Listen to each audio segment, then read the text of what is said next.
So take your time. I have a 10:15 with Peter.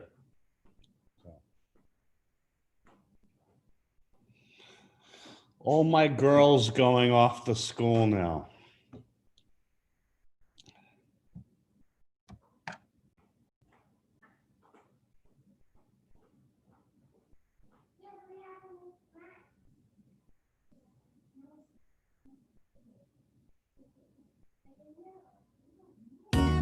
This is the Cultural Connections Podcast. On today's episode, we are joined by Chris Fussner, CEO and founder of TransTech. This episode is being recorded live on Tuesday, January 5th, 2021.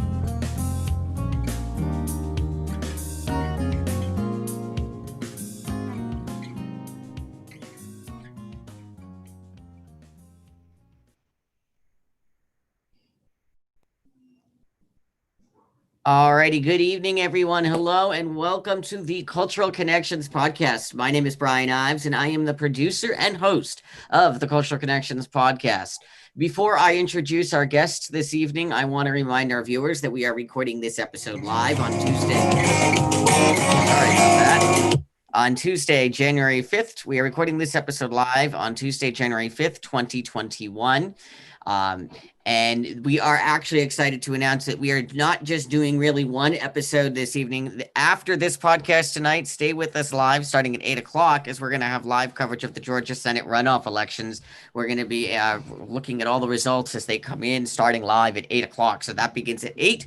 But right now from 7 to 7:45-ish, we'll be live with our guest. So without further ado, let me introduce you to our guest tonight. And also, just to be clear, this live feed is live on Facebook, Twitter, and YouTube. And then following tonight's broadcast, if you are not viewing us live, it'll also be available on Instagram for viewing and then on listening platforms such as Spotify, Apple Podcasts, Google Podcasts, Pocket Casts, in addition to as well being able to be viewed on New TV in Newton, Massachusetts, as well as many of your other favorite podcasting platforms. So again, without further ado, it's my pleasure to introduce our guest. Our guest this evening is Chris Fussner.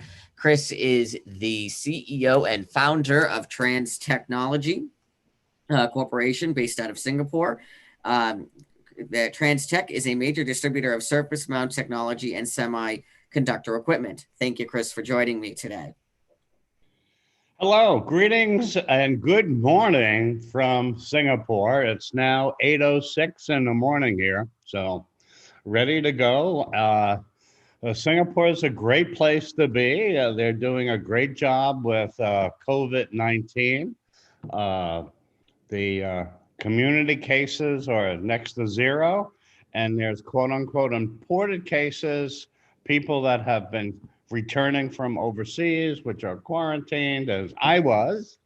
And you get quarantined. If you're lucky, you get quarantined in a 5-star hotel, like the Grand Hyatt. And if you're unlucky, well, anyhow, it was a great time. And I've been here since July. And it's very different for me.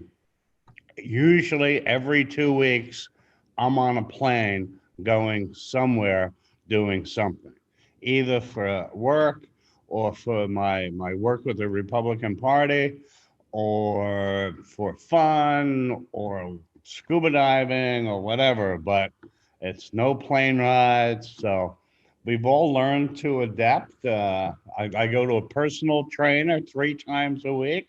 So getting healthy, never waste a good pandemic. So anyhow, so it's good to be here. Thank you again. And that is a great segue into basically I'm going to have you introduce, because I could easily go through every list of your background and go through everything, but that would take up the entire 43 minutes. So I'm going to let you tell our viewers a little bit about yourself before we go further in depth on all the different hats you wear. As you already started to talk just a little bit about. So why don't we start with you giving us in summary about your background first? Oh, where do I begin? Education-wise, I went to Maria Regina High School in Long Island. I grew up in Long Island. My father was a New York City steam fitter, and I was a New York City steam fitter. That's a construction worker that puts pipes in buildings to keep them warm in the winter and air conditioning for the summer. So I was lucky enough to get into George Washington University, and I started studying U.S. history and specifically U.S. economic history. And then I took an epic journey to Asia when I was 20 years old. And I traveled throughout, really throughout the Asia. I went overland from Europe through Turkey by boat, and then Iran, Afghanistan, Pakistan, India, lived in Nepal for 6 months, continued on to Burma, Thailand, Laos, Cambodia, Malaysia, Singapore, then went back to the United States. And then when I went back, then I changed my direction. I started studying Asian affairs and Asian politics and Chinese language.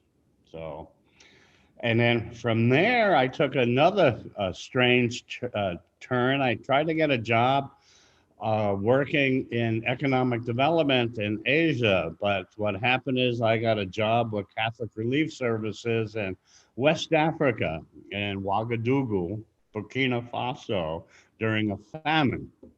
And that was pretty interesting. Actually, it was the job from heaven and hell. So cornmeal and crucifixes.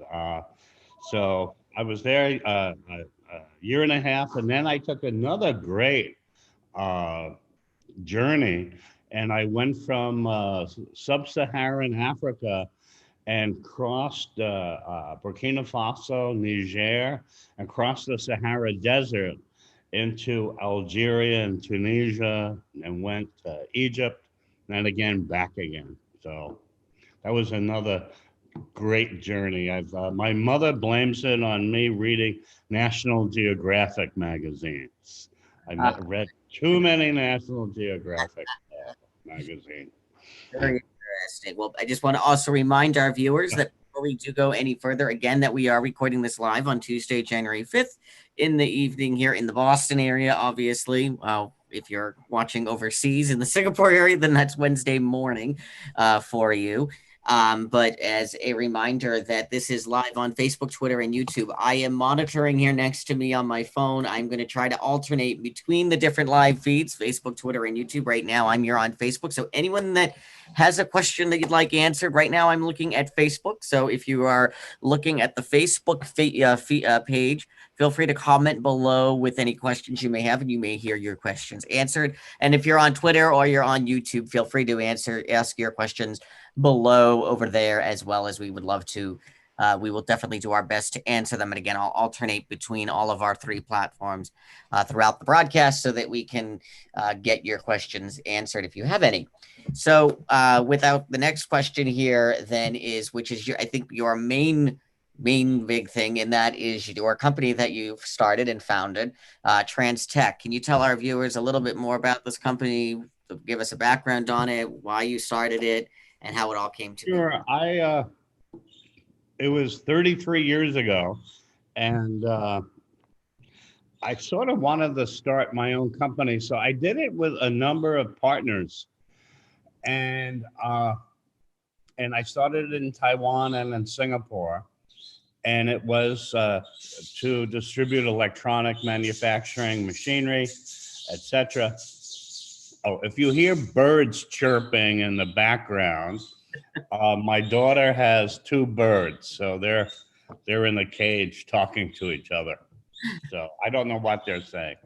Anyhow, so I set up this company with about 55,000 US dollars, and we were very lucky in that we got the agency distribution rights for Yamaha Motor and for their robot division, Pick and Place, for a surface mount technology.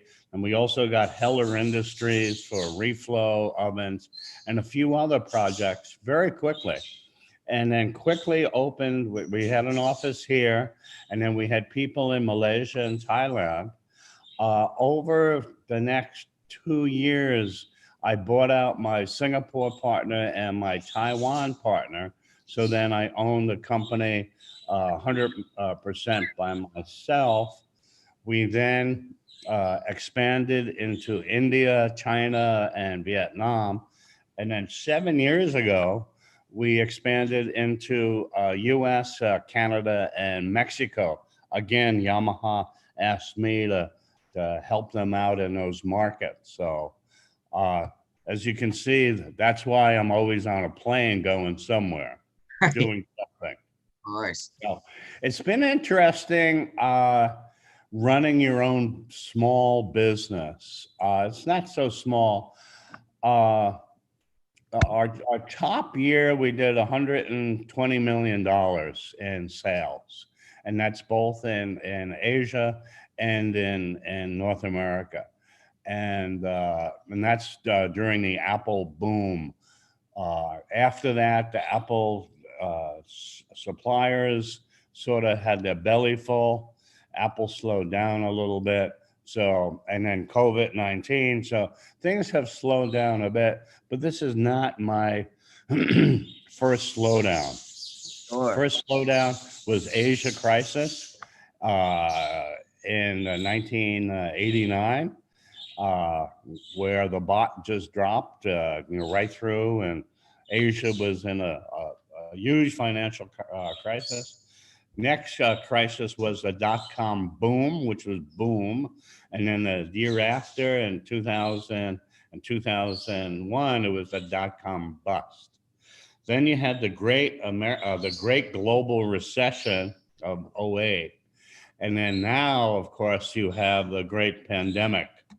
So what my company policy is, we keep everyone on the payroll. We cut expenses, we cut salaries, but we don't cut people. Because I think it's rather cruel if you ask people to work hard and sacrifice and do the right thing, and then you're in a storm, and then it's like, okay, you get off the boat, Right. There's not that many jobs out there. So I think it's important that we keep everyone on board. So Of course. the products I sell, you see it in everything you use, from an Apple phone to LED lights to stereos and airplanes and everything that you can find electronics in. Cars are just chock-a-block with electronics these days. So. Yeah, very interesting. Well, what I'm going to do now here is, so for our viewers that are watching the podcast, if you're listening and this is later on, well, you can envision this in your head. I'm going to share here so people can see here. This is the website that you were just your website, the TransTech website. And I guess while people are here seeing up on screen the website for a minute, my next question to you really would be is, so what led you to the idea of starting it in Asia, specifically, and then starting this company in Singapore? What led to that idea? It was very simple. At that time, I worked for a small American electronics company. And at that time, I lived in South Korea for about 3.5 years. And then I came to Singapore. So I was in Singapore. So Okay. So All I right. was in Singapore when I started it. And lo and behold, it was a great place to start a company. You can start a company here in one day. Wow. Yeah, it's no bureaucracy. You go, back then we didn't have, you sort of wait in line and you get a business license, you register the company, you get an importer license, you go open a bank account, you're in business. So anyhow. Oh, very interesting. No, definitely. Yeah. And we started, the first year was 300,000, and the second year was 1 million, and then we had a big jump to 6 million, and then then it's been up and down. So our best year was 120 million, which was pretty significant. That's For incredible. me, for me, I mean, if you're a huge company, it's not. Right. Okay. Well, as I mentioned at the beginning here, you also wear many hats, as we've mentioned. So it's not just owning your own business. It's almost too many hats to count, almost in a way, it seems. That includes from different philanthropic work you do to being on many different committees, to being on the board of the Rubin Museum in New York, which we'll get into that one in just a minute. But first, I guess let's start with what I just mentioned at the first, your philanthropic work. I know you've done a lot of work in Nepal with the Jesuit Mobile Medical Clinic. Can you tell us a little bit about that and what led you to starting that, launching that? Sure. I mean, a lot of things in life is just pure serendipity, pure chance. So when I was in Nepal in 1973, 1974, I had cousins of mine who worked in Saudi Arabia, and they were friends with this Jesuit priest named Father Watrin, who would go to Saudi Arabia once a year. And so when I was going to Nepal, they said, you have to look up Father Watrin. And what Father Watrin did at that time, he had one mobile clinic that went to one area north of Kathmandu. And so then I worked with him to start helping him out with this clinic and buying a four-wheel drive vehicle, and then hire nurses that were actually Catholic sisters, the first one, who supervised the program, even though most of the nurses are Hindu, local Nepalese people. So that's really how that whole thing started. And then we expanded it. Father Watrin passed away, and then we expanded it to 6 and then 7 different locations throughout Nepal. It's relatively simple.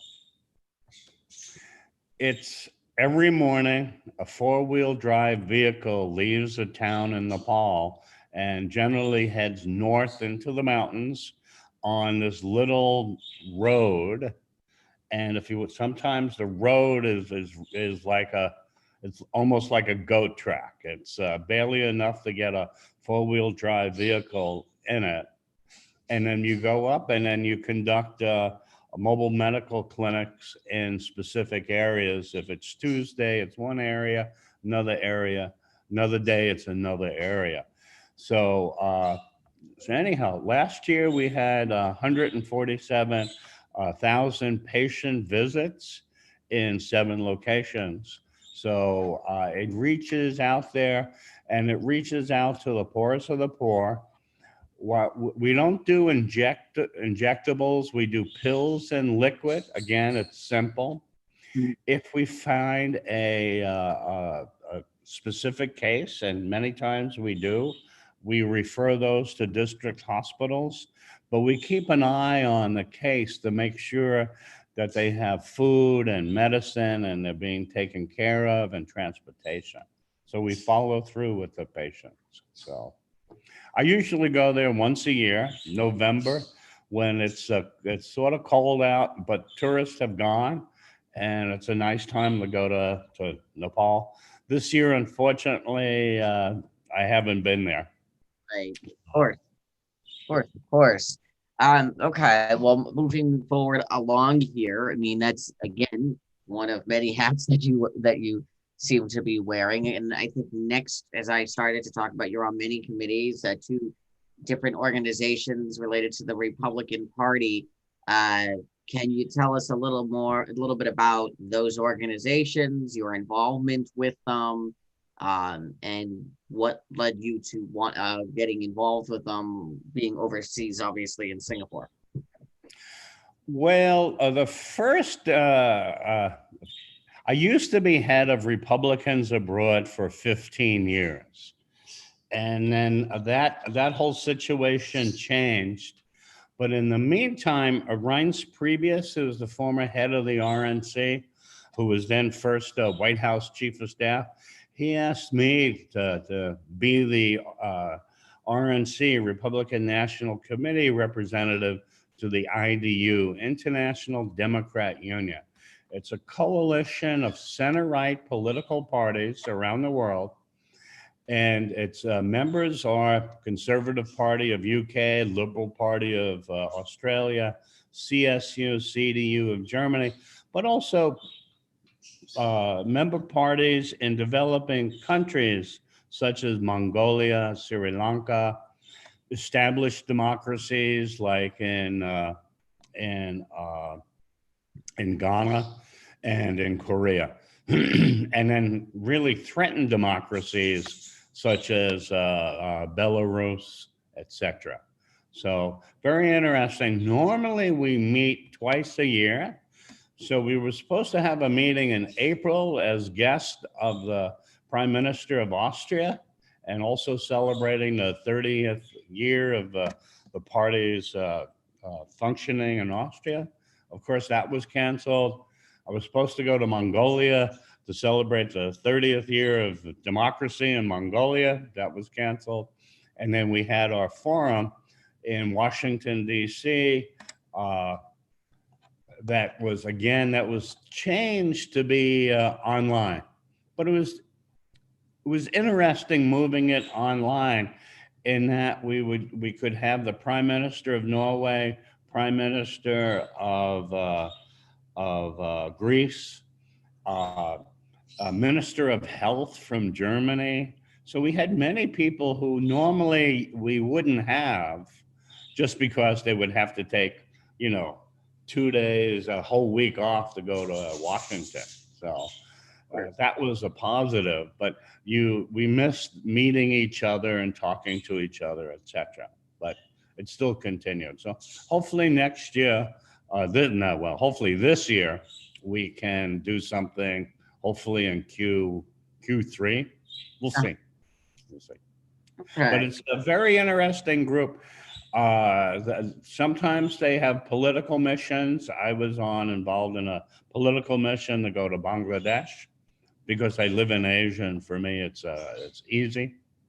Then another organization I'm associated with, IRI, International Republican Institute. Ronald Reagan gave a very important speech in Westminster, and you can Google it and go on, and Reagan's Westminster speech, where in this speech he set up the beginnings of IDU and IRI. Now, IRI, International Republican Institute, gets a lot of its funds from AID and from State Department. But there's also another organization called NDI, National Democratic Institute, which is the corresponding entity of the Democratic Party. Many times the two groups work together, and they support democracy worldwide operations. They do voter observation missions. So I was honored to be on 3, one in Mongolia, one in Timor-Leste, and the last one was in Tunisia, where you go look at people around the world vote and exercise democracy. As you know, Mongolia used to be a dictatorship. Timor-Leste used to be under Indonesia, and many lives were lost for their independence. And we all know the Arab Spring started in Tunisia. So these 3 elections were very important. And I'm looking forward to do more of this as travel permits in the future. But very, very humbling. In Timor-Leste, we were assigned this town called Bacau, which was 5 hours outside of Dili. And we went into farming villages and fishing villages, and people were dressed in their best clothing, which is a sarong and flip-flops, and waited online to cast their ballot and exercise their democracy. And the mood was somber, it wasn't like in the West where people lined up, they'd be joking. All these people come from the same village, but they were really quite serious about it. And they followed all the rules, and all the parties, 24 parties, worked together for this. And they waited online and voted. Quite humbling, quite humbling. Yeah, no, very, very interesting. Wow. Okay. Well, as I said, as I keep saying, you wear many hats, and then I mentioned earlier about the Rubin Museum. Just another thing on your many things that that you're a part of. The Rubin Museum, for those that do not know, is out of New York City.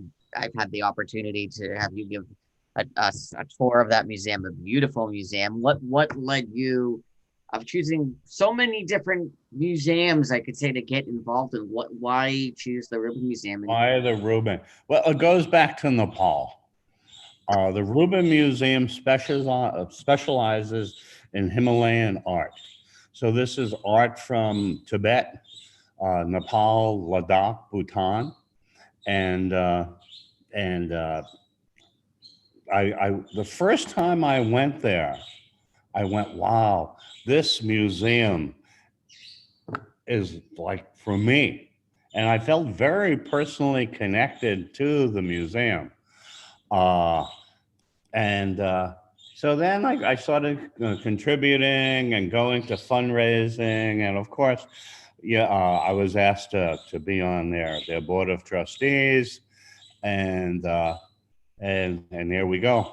Museums having a rather difficult time now, in that with COVID and no tourists and no people, they're not getting enough people visiting, and they're not getting enough revenue.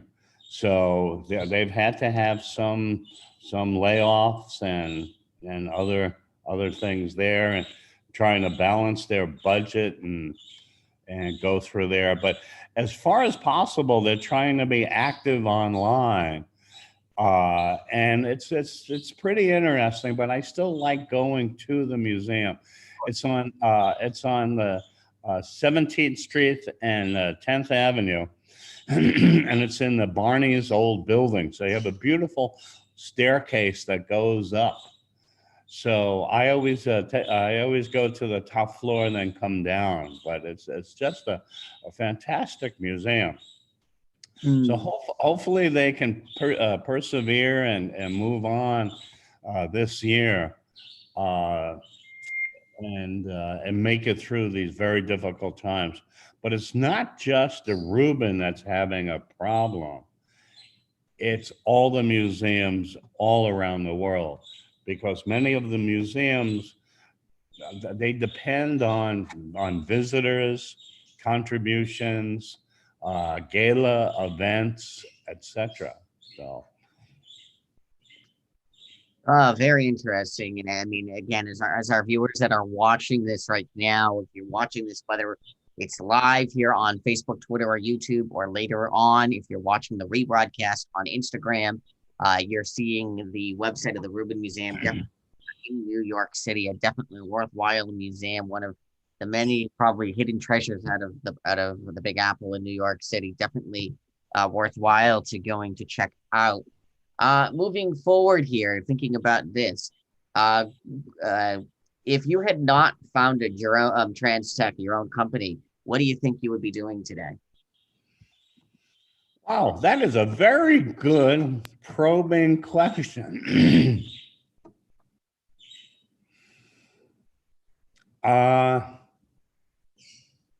I was, at the time I started TransTech, I was offered a job with Adept Robots. And back then, 33 years ago, it was like the hottest American robot company. And I very well could have gone with Adept. It was based in the Bay Area, and I would have had, I would have been responsible for Asia and Latin America. could have been an interesting thing. I could have done that for a while there. I did voluntary agency work. I got paid for it, but not a lot. So that's when I was in Burkina Faso during a famine, distributing food with Catholic Relief Services. Then after that, I was with Church World Service in Malaysia, resettling Vietnamese refugee officers, refugees, that boat people that came over. So I could have continued with either, but at that time in my life, I'd probably go with another electronics company, and who knows where that would have wound me to. Who knows? Sure. Okay, well, I guess this could be more of an obvious type question here next is that if you, what do you think has been your greatest accomplishment in your life today? I think probably I know the answer, but let you give the answer to that one. I think the answer might. I think there's two great accomplishments. One is funding Nepal. And, year to date, there must have been 2 million patient visits there. And that is, I'm very happy to do that and continue to do that. And, it's funny, when I go to Nepal, we have these conferences, and the sisters and the nurses thank the Jesuits, and everyone thanks me, and I thank them. But it's really the three legs of the stool that keeps this operation going. It's my funding, it's their work and their administration that keeps it going. So, and it's the people that benefit are the people living in the mountains of Nepal. So anyhow, and they don't necessarily know who I am, which is not a bad thing. One day they put my mother's name on a four-wheel drive vehicle, and I said, "Oh, I really don't want any recognition." And then I started thinking about, well, almost all the people that go to the clinic don't read English. Right. So then I felt better about it. There you go. Makes sense. Okay. Moving forward then here, thinking about how successful well, let's move actually in a different direction here.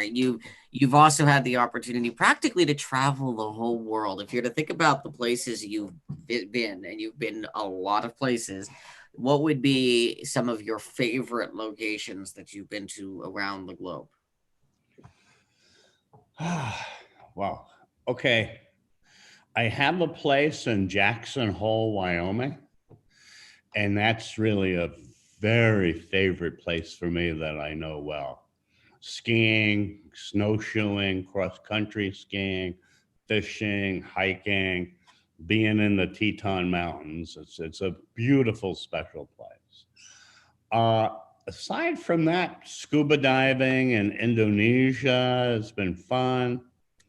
Walking around Paris has been fun. Going to museums in Tokyo, it's fun. There's a lot of great places in the world. Going to Machu Picchu in Peru, going to the Galapagos. There's a lot of very fascinating places. It's very interesting. My mother blames National Geographic, but there's another book I read when I was a kid. It was called How and Why Books. And I guess they're not published anymore. I haven't seen them, but it was How and Why of Lost Cities. And I still remember, and I visited almost all those lost cities in the world. So you never know what you're going to read when you're 8 years old that influences where you go and what you do, or what gives you somewhat of an adventurous streak and go around. My plans, though, I think people that have bucket lists, I think that whole bucket list and a list, I think of it sort of lame, right? Right. The top 10, I think it's all lame. But a few places I'd like to go to. One is Malta. And one is because of history. Mhm. You have the siege of Malta and the naval battle of Lepanto, which changed the history of the Mediterranean and the world. Also, it has great museums and architecture. And also, because of all the wars fought around it, it has great scuba diving for wrecks. Hmm. Yeah, interesting. So I've always wanted to go there. Another place I want to go to is the country of Georgia, not the state of Georgia. I've been there. And hopefully they vote the right way.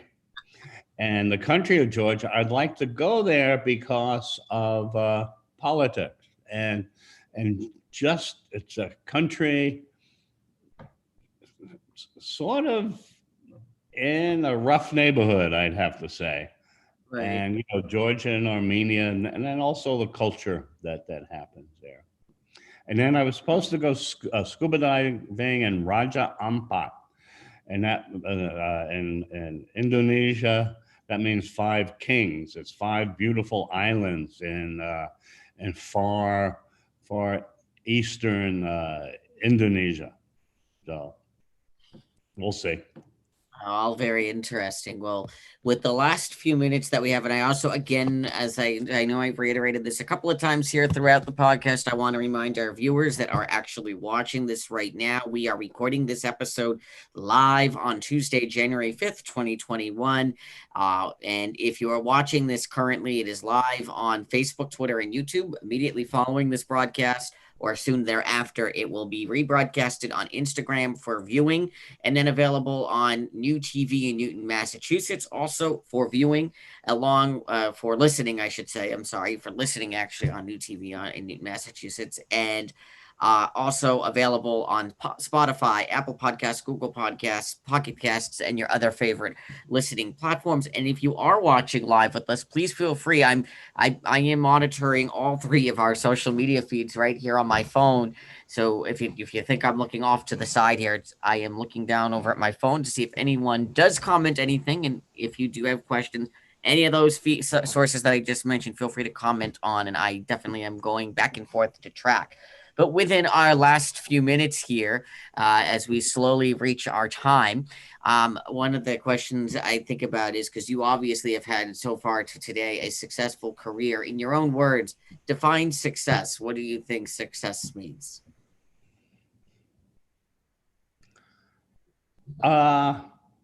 Success. It's feeling good about what you've done. There was a Time magazine edition that came out, oh my God, 20 years ago. And it had all the world, all these global business leaders and other leaders' salaries and what they've done. So of course you had Bill Gates at that time and how many hundreds of $1 million he makes a year. Then it had Lou Gestetner, who used to be head of IBM when IBM was big, and how many millions of dollars he made a year in stock options. But also on that list, you had Mother Teresa. And it had, Mother Teresa responsible for 17,000 Catholic sisters worldwide, treating, terminal ill and exceedingly poor people. Then it had yearly salary and it had a big zero. So that sort of sums it up. I mean, there's different paths you can take, and success is different things. But the biggest thing is to be happy with what you've done. Sure. Yeah. Absolutely. Well, with that really being said, it's hard to believe, and this is only part one, folks, for those that are watching this, because I'm gonna be live again with you shortly at 8 p.m. for our live election coverage. But I want to thank Chris for joining me today for this very interesting, very informative discussion. Chris, as I told you in an email, you are always welcome back as a guest here on this podcast. We always thank you. Always like returning guests. As a reminder to, again, I know I've said this many times throughout this podcast. This podcast is going to always stay available here on Facebook, Twitter, and YouTube immediately. Or I keep saying immediately, but shortly following this broadcast. It will also be available to our followers on Instagram, in addition to our listening platforms, which is New TV in Newton, Massachusetts. It's also available on Apple Podcasts, Google Podcasts, Spotify, Pocket Casts, and many of your other favorite podcasting platforms. Just search for Cultural Connections and you should be able to find it. You want to make sure if you're on the right Cultural Connections, which will be, you'll know it because it'll have this logo that is right behind me in the background here. So look for the logo with the blue and the globe and the words Cultural Connections, and you'll surely will find it. Stay tuned with us. We're planning out further episodes of our podcast. We expect to have more coming in the coming weeks. Again, thank Chris for joining me today. And if you have any questions or comments, or have questions that you would like answered that you did not see answered in today's episode, feel free to comment on whatever platform you're watching, or you can email me directly at Brian Ives. That's BrianIves @gmail.com. And I will get if you have questions either for Chris or for myself, feel free to send them to me and I'll do my best to get those questions answered for you. Definitely look forward to future episodes, and please feel free to also send suggestions if you have ideas for future episodes. So this has been another episode of the Cultural Connections Podcast. My name is Brian Ives. I am the host and producer of the Cultural Connections Podcast. Stay with us, because coming back up at 8 o'clock on the top of the hour, we'll be live yet again, as I mentioned earlier, with our live 2020 general election coverage. Thanks for watching.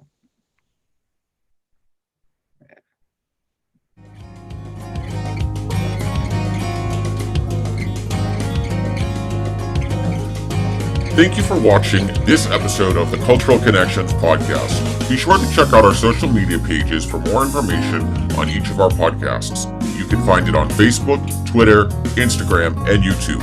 You can also listen to our podcasts available on Apple Podcasts, Google Podcasts, Spotify, and many more. Thanks again for joining us for this episode of the Cultural Connections Podcast.